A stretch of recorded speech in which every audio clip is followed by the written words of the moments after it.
Good morning students, সবাই ভালো আছো তো? আশা করছি সবাই খুবই ভালো আছো আর খুব মজাও করছো, খেলাধুলাও করছো। সব কিছুই করবে, তবে তার সঙ্গে সঙ্গে পড়াশোনাটাও করতে হবে, তাই তো? তাহলে চলো শুরু করা যাক।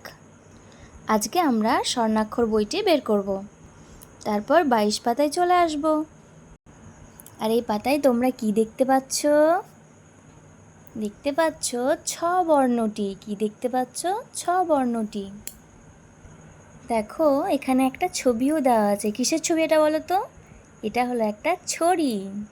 ছয়ে ছড়ি, ছয়ে ছড়ি। দেখো এই ছটা আমরা স্কুলে আগে লিখেছি, খাতাতেও করেছি। এখন আমরা বইয়ে লিখব।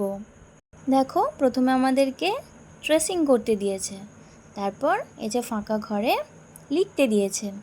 তাহলে প্রথমেই আমাদের কাজ হলো ট্রেসিংটা করা। দেখো এইভাবে তোমরা এর ওপরে ওপরে ওপরে এইভাবে তোমরা বুলিয়ে নেবে।